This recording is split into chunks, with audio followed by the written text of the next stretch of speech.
बिस्मिल्लाहिर्रहमानिर्रहीम। जी हाँ, इस वक्त पाकिस्तान के ऐवानों के अंदर बहुत ज़्यादा बाज़गश्त है दो चीज़ों की। First of all rule of law और सेकंड इकॉनमी को कैसे बेहतर किया जाए। रूल ऑफ़ लॉ के लिए तो बड़ा सिंपल सा फार्मूला है, सारे ही जानते हैं, जो रूल कर रहा होता है लॉ उसी का ही होता है। इकॉनमी को बेहतर करने के लिए सारे पार्लियामेंटेरियंस और इत्तेहादी मिल के बैठ के कोशिश कर रहे हैं कि इकॉनमी को ठीक कैसे किया जाए। उसके लिए इन्होंने वज़ीर ख़जाना को जो इम्पोर्टेड है उसको बुलाया और ये सारा कुछ जो है उनके साथ मिलकर मुशावरत की है। फार्मूला वही है कि इकॉनमी को ठीक करने के लिए एमनेस्टी दी जाए, जैसे इससे पहले हुकूमतों ने दी। इसहाक डार साहब ने इससे पहले भी 2 साल दी, फिर इमरान खान साहब की गवर्नमेंट आई, उन्होंने दी और उसका बड़ा अच्छा इम्पैक्ट पड़ा रियल एस्टेट के ऊपर और बाकी सेक्टर के ऊपर। सिर्फ रियल एस्टेट के बाकी सेक्टर्स भी जो है ना वो चलने शुरू गए। बेसिकली होता क्या है, आपके पास जो जितना भी पैसा होता है वो स्टक होता है, आपके पास सोर्सेज कोई नहीं होते कि इसको लगाए कहाँ। ख़ास तौर पे ब्लैक मनी की मैं बात कर रहा हूँ, तो आपने लगा नहीं सकते। तो जब ये गवर्नमेंट लेवल के ऊपर जब आपको जो है वो इस तरीके से छूट दे दी जाती है कि आप जो है ये ब्लैक मनी को जो है मार्केट में के अंदर जो है वो डाल दिया जाए, तो फिर उसके बाद इकॉनमी जो है वो ग्रो कर जाती है। सिंपल सा फार्मूला। तो ये अभी सोचा ये गया है, पहले मैं आपको 2 फैक्टर्स के बता दूं। सोचा ये गया है कि ये जो रियल एस्टेट के ऊपर है इसमें सिर्फ और सिर्फ जो है एग्रीकल्चर के ऊपर जो है वो एमनेस्टी दी जाए, एग्रीकल्चर लैंड के ऊपर और जो कुछ सारा कुछ उसके ऊपर जो काश्त हो रहा है, अब क्रॉप्स वगैरह।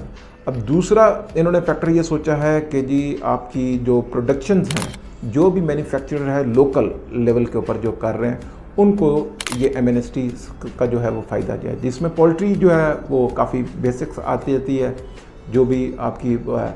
इसके अलावा जो है आप ये देख लें कि जो मुख्तलिफ़ किस्म की कंपनीज़ हैं जो कि पाकिस्तान में मैन्युफैक्चरिंग करके यहीं पे जो है वो पैसा जो है वो लोगों की ज़रूरतें जो हैं वो पूरा कर रही हैं, तो उन लोगों को जो है ये फैसिलिटी दी जाए। लेकिन अगेन वो मैन्युफैक्चरिंग कर देंगी, बिकेगा कैसे? लोगों के अंदर बाइंग पावर नहीं है, पैसा तो वही है। तो फिर ये प्लान, अभी ये सजेशन दी गई है कि जो एक रियल एस्टेट में इसके अंदर प्लॉट हैं, कंस्ट्रक्शन है, फाइल्स हैं या आप हाई राइज हैं, इन सब के ऊपर हमें जो है वो हंगामी हालात के ऊपर एमनेस्टी देनी पड़ेगी, लोगों को रिलीफ देना पड़ेगा कि आप अपना पैसा जो है यहाँ पे आके वाइट कर सकते हैं ये धन।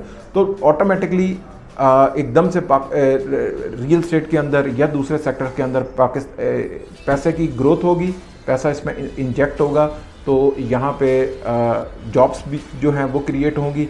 इसके अलावा जो है रियल एस्टेट में भी और जो दूसरी चीज़ें हैं वहाँ की प्राइसेस जो हैं वो बेहतर होंगी। इस वक्त रियल एस्टेट आपको पता है कि काफ़ी ज़्यादा डाउन हुई है और यही सही वक्त है, बेसिकली अपॉर्चुनिटीज़ हैं ये कि इस डाउन मार्केट में आप ये ख़रीद लेते हैं और अगले तकरीबन 1 से 1.5 साल के अंदर आप ये खुद देखेंगे इसके अंदर बड़े अच्छे गेंस आते हैं। अगर पास में आप देखते हैं कि एमनेस्टी से लोगों ने कैसे फ़ायदा उठाया और कैसे उनको जो है वो इससे गेन आया जिन्होंने इन्वेस्ट किया, तो आपके सामने इसका पास्ट है। तो आप भी इस वक्त जो है वो बाय करें, ये इस वक्त बाइंग टाइम है। अगर आपके पास पैसे हैं, ख़ास तौर पे ओवरसीज़ वालों के साथ मैं बात करना चाहूँगा कि ओवरसीज़ क्योंकि आपका प्राइस का बड़ा फ़र्क आ चुका हुआ है, डॉलर का, यूरो का या पाउंड्स वगैरह का, तो आप 1 लाख पाउंड, यूरो या डॉलर जो है वो उसे कन्वर्ट करके पाकिस्तान की रियल एस्टेट के अंदर इस वक्त इन्वेस्ट करते हैं, तो आपको उसके ज़्यादा अच्छी और ज़्यादा बड़ी अच्छी प्रॉपर्टी आपको मिल सकती है। तो इससे फ़ायदा आप भी उठा लें जो लोकल हैं। जब ये एमनेस्टी आएगी तो ऑब्वियसली यहाँ पे प्राइसेस जो हैं वो चेंज हो जाएंगी। तो मैं ये समझता हूँ कि ये इस अपॉर्चुनिटी से आप फ़ायदा उठा सकते हैं। नंबर सेकंड में आपको ये बताना चाहता हूँ कि मुझे ऐसा सुनने में आया है कि हमारे ज़राए से कि एक और बात हुई है कि आपका जो बैंक इंटरेस्ट है उसको नीचे लाने लगे हैं। तो ऑब्वियसली जिन लोगों ने बैंक के अंदर वो सूदी वाला कारोबार, जो सूद पे वो फिक्स डिपॉजिट्स करवाए हैं, वो जब उनसे वो लेंगे तो उनके पास सेकंड ऑप्शन ये रियल एस्टेट ही है, इसमें काफ़ी ज़्यादा ग्रोथ हो जाती है। यहाँ पे देखें, आपको पता है कि रेंटल इनकम भी हो जाती है, आप रेंट्स पे प्रॉपर्टी देते हैं, आपकी प्रॉपर्टी भी ग्रोथ हो रही होती है, आपको मंथली रेंट भी आ रहे होते हैं। इसी तरीके से प्लॉट्स के अंदर जो है बड़ी तेज़ी के साथ प्राइसेस जो है यहाँ पे जंप करती हैं। घर, फ्लैट्स, दुकान, कुछ भी आप यहाँ पे लेते हैं तो आपको दोनों साइडों के ऊपर और बड़ी मुनासिब जो है ना वो रेंटल और जेन्युइन बाइंग जो है वो हो रही होती है। लेकिन इसमें जो है ना बहुत से लोग होते हैं वो बड़ी जल्दी में और गलत डिसीजन ले लेते हैं, और वो डिसीजन क्या होता है कि वो ऐसी जगह इन्वेस्टमेंट कर देते हैं जहाँ पे इन्वेस्टमेंट बनती नहीं है। मैं एग्जाम्पली आपको बता सकता हूँ कि ऐसी इनविजिबल प्रॉपर्टीज़ के ऊपर जैसे फाइलें शाइलें होती हैं, और अभी ये जो प्लॉट्स होते हैं जो इंस्टॉलमेंट्स के ऊपर होते हैं, पता नहीं कब पोजेशन आता है, या फिर ऐसी डेड लोकेशंस के ऊपर प्लॉट ले लेते हैं जहाँ पे उनको सस्ते मिल रहे होते हैं, वो समझते हैं शायद इसमें भी गेन आएगा। तो मैं आपको ये एडवाइस करूँगा, आप अपने जो है ना रियल एस्टेट एजेंट जो हैं वो ऐसे चुने जिनको इन सारी चीज़ों का पता है, उसको इस मार्केट का पता है, आपको वो सही आइडियाज़ बता सकता है, सही मशवरा दे सकता है, आपको निकाल सकता है सही जगह और सही वक्त पर। तो उनको ज़रा चेंज करें। आप ये देखिएगा कि गेंस बहुत सी जगहों के ऊपर आ रहे होते हैं, बहुत सी जगहों के ऊपर नहीं आ रहे होते हैं। तो आप अपने रियल एस्टेट एजेंट को चेंज करेंगे तो आप ये देखेंगे कि आपको भी उनसे काफ़ी ज़्यादा फ़ायदा होगा।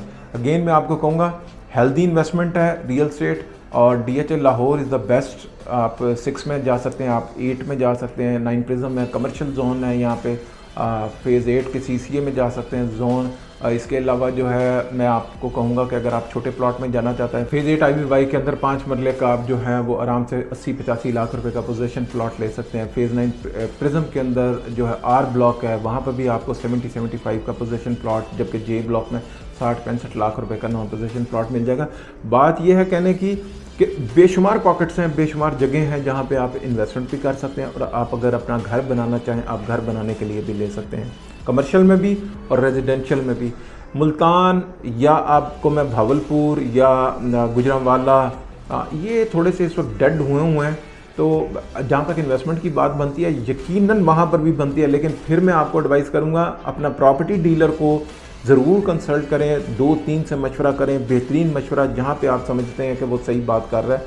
माशाल्लाह आप भी पैसे लगा रहे हैं और आपको भी समझ बूझ पूरी है, तो 2-3 मुख्तलिफ लोगों से ओपिनियंस लें और फिर उसके बाद जो है वो इन्वेस्टमेंट करें, तो आप एक सही और राइट टाइम पे जो है वो इन्वेस्टमेंट कर सकेंगे। Thank you so much. अस्सलाम वालेकुम।